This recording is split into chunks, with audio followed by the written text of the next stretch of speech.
I'm Marco. I'm an engineering principal at Equal Experts, and today I'm going to be speaking to you about a blog series that I recently wrote called Madness to Method, where I present a methodical approach to prompting when using AI for software development.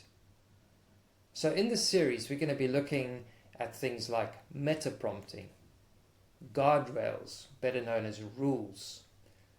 We're going to look at the one-shot prompt, which we liken unto teeing off when you're playing golf. Then we'll go into corrective actions, which we also refer to as the putting phase. And finally, we'll wrap up with some closing thoughts. So, let's take a closer look at metaprompting now. Okay, so let's get into metaprompting. So first off, what is a metaprompt? So a metaprompt is essentially a prompt about a prompt. It's sort of like an inception. You're telling the LLM to write its own prompt, which then gets executed. So why do we do this?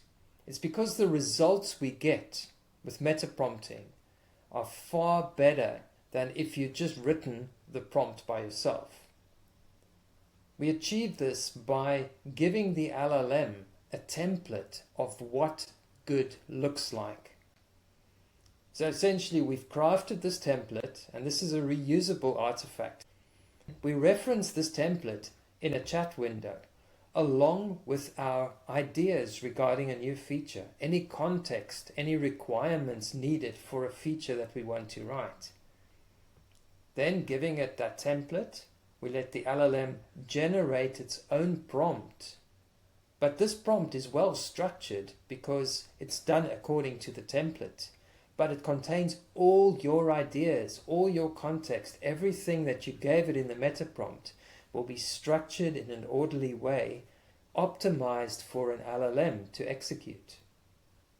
Then when we execute this optimized prompt, the final result is far higher quality than if you'd done it yourself.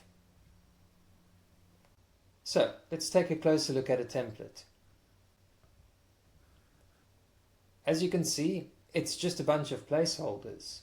Firstly, we describe the feature that we're going to be building, a bit of preamble up front, just instructing the LLM, write a brief paragraph describing the high-level purpose and context. What problem does this solve? What is the main objective? Keep this concise and focused on why rather than how. Then there's a list of requirements, some rules that will be referenced in the project, a domain model, testing considerations, any implementation notes, some specification by example because I like BDD, and then any extra considerations for the LLM. And finally, a list of verification steps for after execution. Okay, so let's get cracking with some metaprompting. First off, we're going to be using Claude. Now, the code base I'm going to be working on is an open source project I work on called SDKman. We won't worry too much about what this project does or what the service does that I'm going to be showing you now.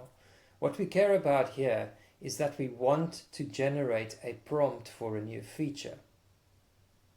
So what I'm going to do is I'm going to write a metaprompt. Right, so fast forward a few minutes and here is a metaprompt that I've written. Please generate a prompt for a new feature for the SDKman Bash CLI SDK download functionality using the prompt template at that location. The client will curl this endpoint and receive a 302 status with location header pointing to a zip file on the GitHub releases page. We have a legacy specification that describes this feature in more detail at another location. Place your new prompt in the prompts directory along the others and name it appropriately following the existing naming convention. Right. So we have all the facts there that we need to describe the feature. We've added some additional context by referencing a legacy specification, and we've given it this one-shot template. So let's execute this and see what happens.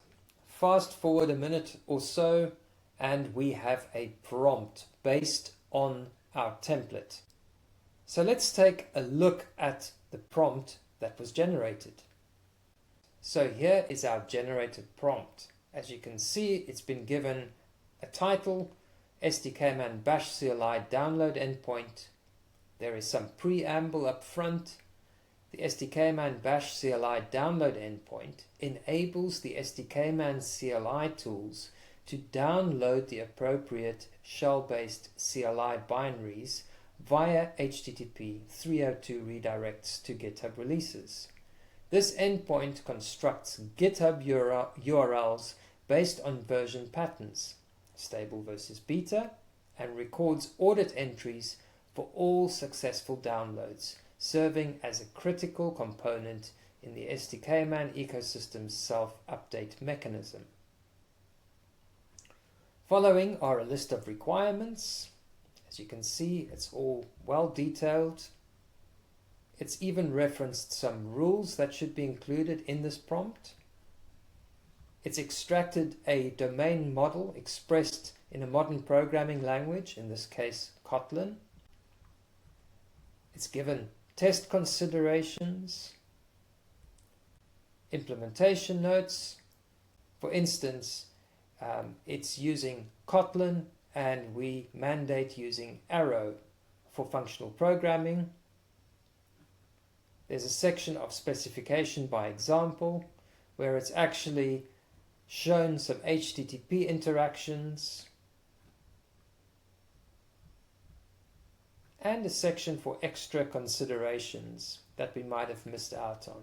And lastly, here are the verification steps that the LLM needs to take after it has executed the prompt. For me, this already looks like a great prompt. But now due diligence is required. You need to go back and review every single line to ensure that it's correct and that it aligns with your expectation. I usually end up tweaking these quite a bit before I execute the prompt.